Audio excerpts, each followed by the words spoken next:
새로울 신, 배울 신, 그리고 무엇보다 믿을 신 뉴스 신세계.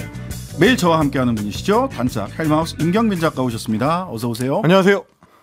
예, 주말에도 네. 목이 괜찮으세요? 오늘도 그 목 디스크 때문에 목보호대를 착용하고 오셔서 네. 뭐 좀 좋아지셨습니까? 걱정이 되네요. 한 2, 3주 정도는 착용해야 된다고 해가지고요. 당분간은 뭐 어쩔 수 없을 것 같습니다. 네, 열심히 침 맞고 물리치료 받으시고 네. 운동하셔야 됩니다. 저도 겪어봐서 아는데요. 참 어렵습니다. 예. 자, 오늘 MBC 라디오 시사 구독자는 92만 6천 명. 네, 여러분들 덕분에 봄 소풍이 하루하루 다가오고 있다. 자, 오늘의 뉴스 만나보겠습니다. 먼저 오늘 이재명 대표 체포동의안 부결됐습니다. 과반수 참석에 과반수 이상 가결 투표가 있어야 가결되는 건데 139표만 가결 찬성했기 때문에 부결은 됐는데 네. 민주당의 이탈표가 상당하다. 네, 예상을 깨는 결과가 나와서 지금 이제 여의도 정치권도 상당히 좀 술렁이고 있는 상황입니다. 찬성이 139표, 반대가 138표가 나와서 찬성표가 더 많이 나왔고요. 무효표가 11표, 기권 9표였습니다. 그래서 말씀하신 대로 149명 이상의 찬성이 필요하기 때문에 일단 부결이 되기는 했지만 민주당 의원들 중심으로 반대표나 혹은 이제 기권표 등등 이탈하는 표가 상당히 많이 나온 걸로 좀 분석이 되고 있습니다. 일단 뭐 단일 대우를 강조해왔던 민주당 입장에서는 조금 곤혹스러운 상황이 됐고요. 개표 결과가 이렇게 나오면서 민주당 당 내에서도 이후에 후폭풍이 상당히 좀 거세게 일 것으로 좀 전망이 되는 상황입니다. 국회 의석 분포에 따르면 민주당이 당적을 가지고 있는 의원이 169명, 그다음에 무소속이지만 민주당 성향으로 분류되는 분이 무소속 전체 7명 중에서 양양자 의원 제외하고 6명입니다. 그러면 이게 175명이란 말이죠. 그렇습니다. 최소 그 정도 나올 걸로 이제 전망을 하고 있었습니다. 그런데 부결의 반대 투표가 138, 즉 37명 정도가 가결 또는 무효 또는 기권으로 이탈했다라고 하는 분석.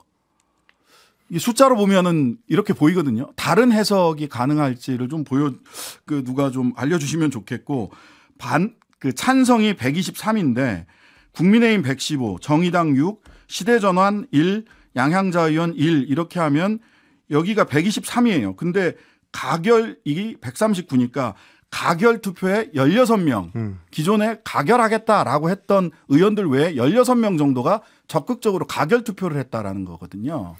이제 말씀하신 대로 이제 해석이 분분할 수밖에 없는데 만약에 이제 조직적인 이탈표가 있었다면 찬성 쪽으로 아예 이제 몰아지거나 뭐 혹은 뭐 기권이나 무효 쪽으로 몰아지거나 이랬을 가능성이 높을 것 같은데 그 표들이 또 이제 분산되는 결과가 나왔기 때문에 이걸 좀 어떻게 해석해야 되느냐, 어떤 움직임이 있었던 거냐, 혹은 뭐 정말 이제 개별적으로 소신 투표를 한 결과냐, 그러니까 여러 해석들이 좀 엇갈릴 수밖에 없는 상황이긴 하고요. 다만 이재명 대표나 이제 민주당 지도부 입장에서는 그동안 강조해왔던 단일 대우가 깨진 것만은 확실하게 확인이 됐기 때문에 어쨌든 지도부의 어떤 지도력 혹은 이제 장악력에 있어서는 상당히 좀 이게 상처가 갈 수밖에 없는 상황이 됐다.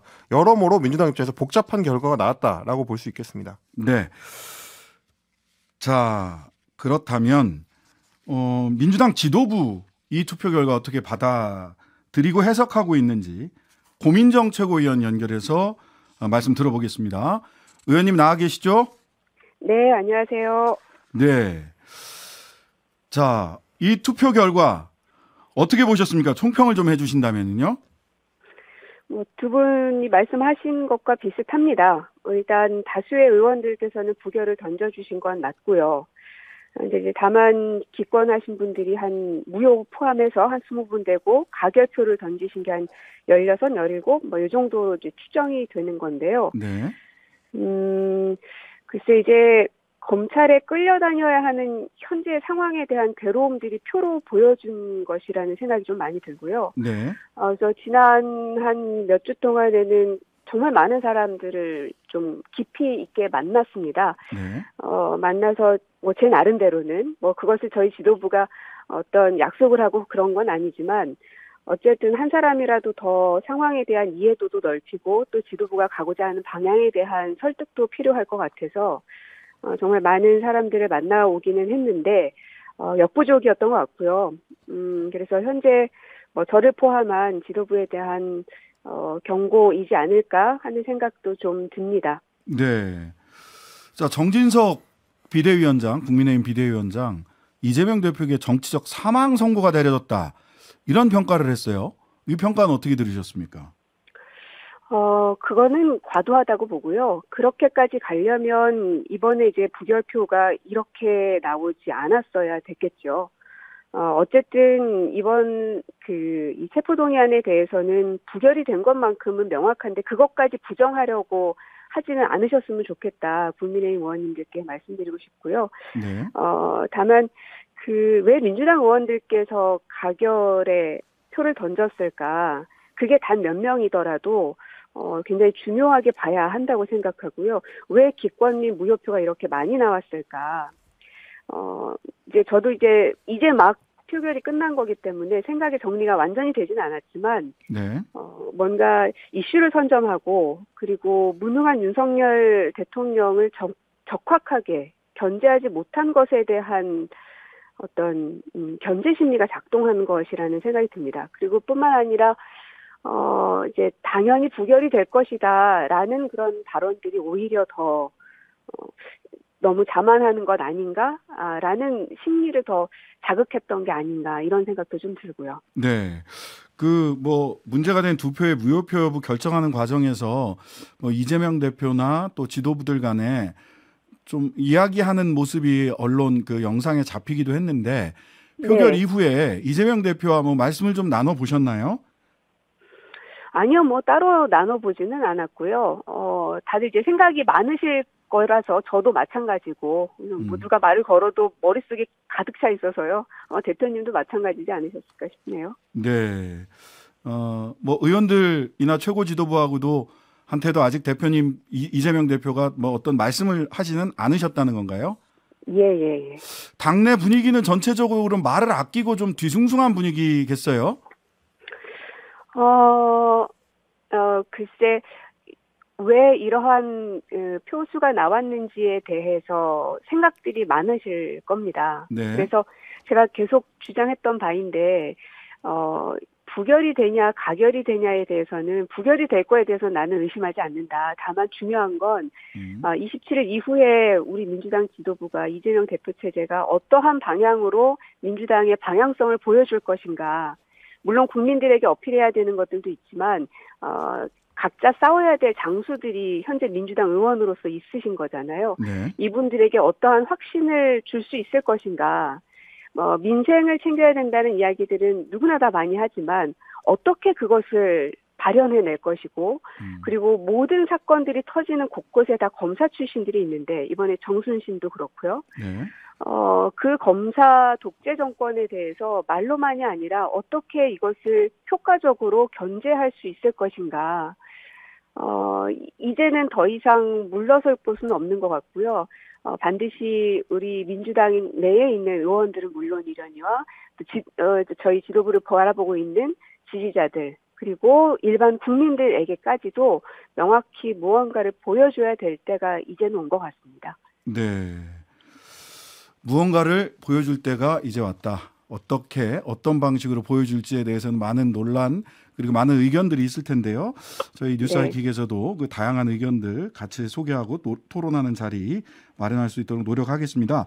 자, 대통령실이나 검찰 쪽에서는 영장 또 청구할 거다. 체포동의안 또 낼 거다. 즉 불구속 기소 사실 체포동의안이 오늘 가결되지 않았기 때문에 네. 사건을 법정으로 넘겨서 불구속 기소를 하는 것이 일반적인 수순이라고 보이지만 쪼개기 영장 청구 또 한 번의 체포동의안 제출 이게 거의 기정사실인 것처럼 대통령실 관계자나 검찰 측에서 얘기가 나와요. 또 체포동의안이 넘어온다면 지금의 첫 투표에서도 대우가 튼튼하지 않았다라는 평가를 받을 수 있을 텐데 어떻게 대응할 수 있을지 많은 국민들이 궁금해하실 것 같습니다. 지금 예측하기는 참 어려운 일이긴 한데요.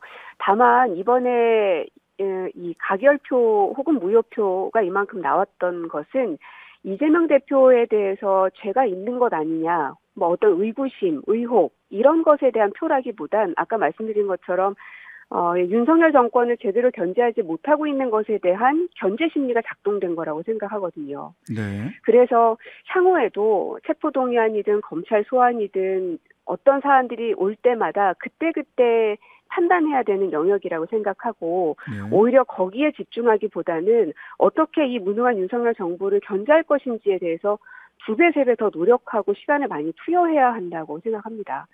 그래서 의원들에게 그 확신을 보여준다면 이재명 대표에게 체포동의안이 또 온다 하더라도 지금과는 또 다른 양상의 표 결과가 나올 수 있을 거라고 보거든요.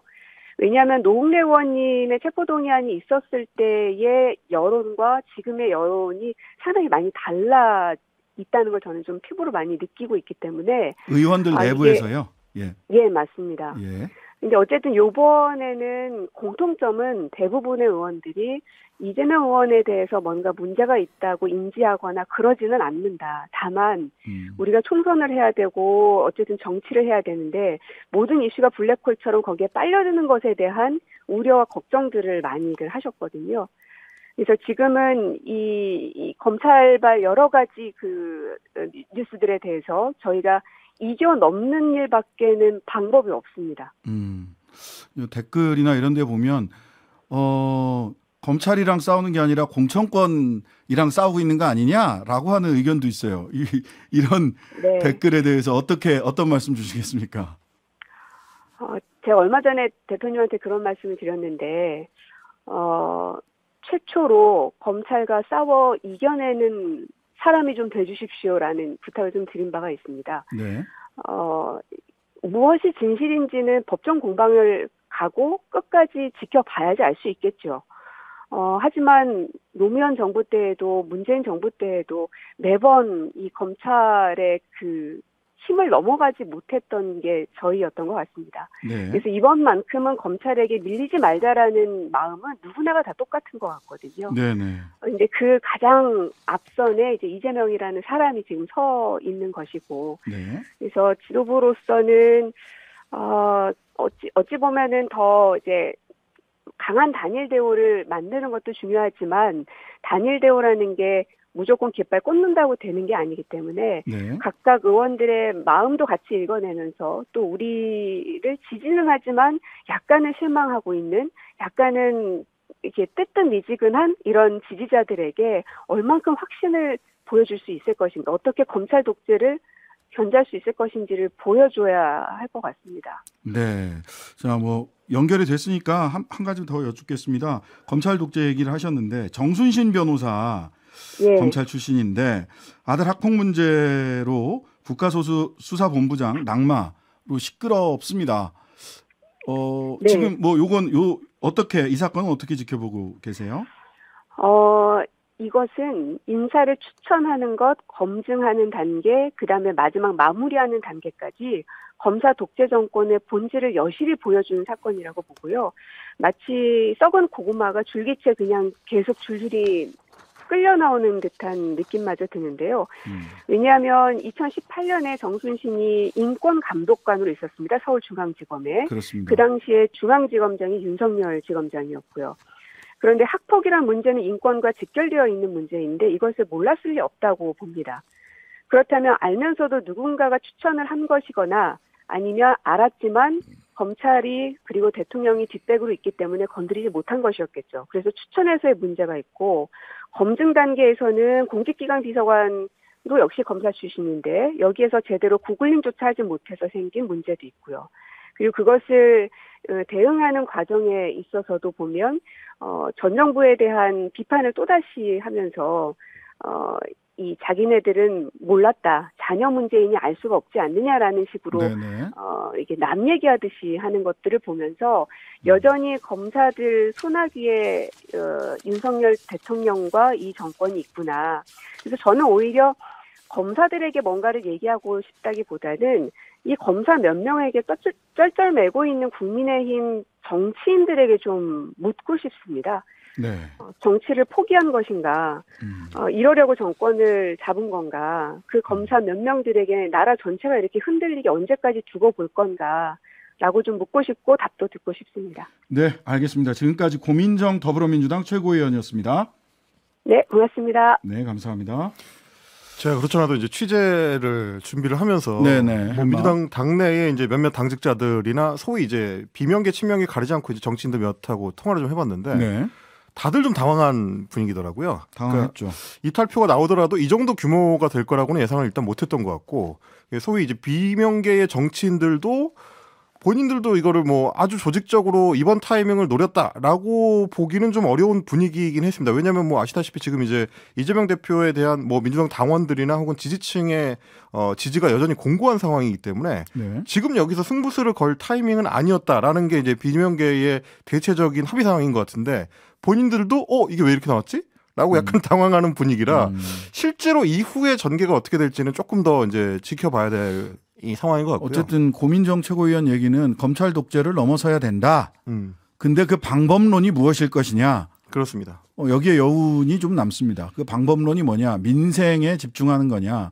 검찰 독재와 정면으로 더 싸워야 될 거냐. 그렇게 되면 이슈가 블랙홀처럼 그쪽으로 끌려 들어가고 있다. 그러면은 그 블랙홀을 없애기 위해서 뭐 최고위원이나 당 대표의 거취까지 고려해야 되는 문제냐 등등 그 이야기가 뒤이어 나올 수 있는 이야기들은 굉장히 폭이 맞습니다. 넓습니다. 그리고 단일 대우를 더 강화하자, 민생에 집중하자, 거취를 포함해서 고민해야 해야 된다 등등 폭이 넓습니다. 이재명 대표 입장에서는 뭐 거취를 이 상황에서 이제 표명하기는 쉽지 않을 거고, 오히려 이번에 이제 체포동의안 표결 내용으로 봤을 때는 다음번에 부결을 장담할 수 없는 상황이라고 판단을 한다면 오히려 아마 선제적으로 영장심사를 받으러 가겠다라고 이제 승부수를 걸 가능성, 뭐 그렇게 해서 기각이 되게 되면 이제 정치적으로는 사실상 훨씬 더 강력하게 부활할 수 있는 뭐 타이밍이 생기는 거기 때문에 여러 가능성들을 열어놓고 앞으로 한 하루 이틀 정도를 조금 더 지켜봐야 될 것 같다. 뭐 그렇게 지금 보여지는 전국입니다. 네, 어쨌든 서로 지간에도 의원들 간에도 말을 아끼고 있는 상황이다. 그렇습니다. 이런 상황이라고 합니다. 여기에 대해서 이 상황에 대해서 어떻게 해석하고 어떻게 그 향후 정치적 방향타를 잡을지는 좀 지켜보도록 하고요. 하이킥에서 계속해서 소식 전해드리도록 하겠습니다. 오늘 국민의힘 최고위원 토론회에서 장해찬 그 청년 최고위원 후보죠. 그렇습니다. 여성 연예인 성적 대상화 논란, 웹소설, 웹 판타지 소설? 저도 이제 관련 업계에 몸담고 있어서 아는데 사장님이시죠? 웹소설 관련해가지고 이제 장해찬 후보가 본인이 웹소설 작가라고 이제 스스로 홍보를 해온 세월이 좀 몇 년 됩니다. 네. 근데 이제 그동안에는 작품 내용에 대해서는 주로 알려진 바가 별로 없었는데, 이번에 새삼 좀 문제가 된 게 내용을 들여다봤더니 소위 이 여성 배우들이나 이제 연예인들을 대상으로 해서 실명에 가까운 혹은 실명을 쉽게 떠올릴 수 있는 여성 그 연예인들을 대상으로 해가지고 좀 적나라한 내용들을 너무 많이 이제 적어놓은 거 아니냐라는 걸 이제 문제 삼은 건데요. 네. 이기인 후보를 비롯해서 이제 소위 이준석계로 이제 분류되는 정치인들이 이 부분을 문제 삼고 나섰습니다. 장 후보가 예전에 소위 묘제라는 필명으로 강남 화타라는 제목의 판타지 소설을 출간을 했었는데, 여기 보면 뭐 이제 글래머 여성 배우를 이제 지칭하는 표현을 이제 사용하면서 뭐 성관계를 통해서 마음의 병을 치유를 했다든지, 남성의 양기가 들어가야 몸이 여성들이 그 질병을 치료할 수 있다 뭐 이런 거더라고요. 기본 컨셉이. 그렇습니다. 그리고 뭐 이제 성대 이상으로 이제 고생하는 여성 가수를 뭐 이제 이 성적인 방식을 통해서 치료를 하고 뭐 교제를 한다든지 이런 내용들이 수록이 돼 있는데, 물론 뭐 상상의 영역에서는 여러 가지 이야기를 할 수 있습니다만, 문제는 여기에 묘사되고 있는 소설 속의 인물들이 사실상 실존 인물 연예인들을 떠올릴 수 있게 되어 있다는 거죠. 예를 들면 가수 아이유 씨의 본명인 이지은이라는 가수 이름이 그대로 등장한다든지, 네. 뭐 김혜수 씨, 배우 김혜수 씨에서 여이를 아이로 바꿨다든지, 은혜해를 바다해. 그렇습니다. 그러니까 사실상 뭐 누가 보더라도 뭘 의도했는지가 이제 보이는 상황이라, 지금 이제 이계인 후보나 이제 이런 쪽에서는 여성 연예인을 성적 대상화하는 소설을 써놓고 표현의 자유라고 강변하고 있다라는 식의 지금 맹공을 이제 쏟아붓고 있는 상황이고요. 장 후보도 뭐 지지 않고 반격을 했어요. 그렇습니다. 장 후보는 지금 100% 허구인 판타지 소설을 썼을 뿐인데, 이거를 현실에서는 성상납 의혹으로 기소 송치된 이준석 전 대표한테는 한마디도 못하면서 10년 전 소설을 들먹일 수가 있느냐, 이렇게 좀 맞서고 있는 상황이고요. 살다 소설 내용으로 공격받는 어이없는 일이 일어날 줄은 몰랐다, 이렇게 지금 항변하고 있는데, 사실은 이 여성 연예인들 입장에서는 굉장히 좀 기분 나쁠 수 있는 상황이고, 이 관련 팬카페라든지 팬들의 움직임도 좀 심상치가 않은 상황입니다. 그렇지 않아도 이제 국민의힘 같은 경우는 예전에 이 알패스라고 해가지고 진짜 연예인들, 실존하는 연예인들을 성적 대상으로 삼는 이런 어떤 창작 활동에 대해서 문제 제기를 했었던 이력이 있기 때문에 네. 내부적으로 봐도 뭐 하태경 의원이나 뭐 이준석 전 대표나 이제 이런 경우들이 문제 제기를 했던 바로 그 대상에 장해찬 후보가 본인이 지금 해당하게 되는 상황이라 당 내에서도 이 문제에 대해서는 좀 논란이 이어질 것 같고요. 실존 인물을 차용해서 한 걸 가지고 이제 창작으로 우기는 것이 그대로 받아들여질 수 있을 것이냐, 다른 창작자들이 거기에 동의할 것이냐, 이런 부분들로 좀 논란이 될 걸로 보입니다. 장해찬 후보랑 용해인 의원이랑 다음 주 화요일 날 맞짱 토론하거든요. 이때 이거 꼭 한번 물어보도록 하겠습니다. 예, 지금까지 헬마였습니다. 고맙습니다. 하루 종일 기다려지는 진짜 시사. 평일 저녁 6시 5분 신장식의 뉴스 하이킥.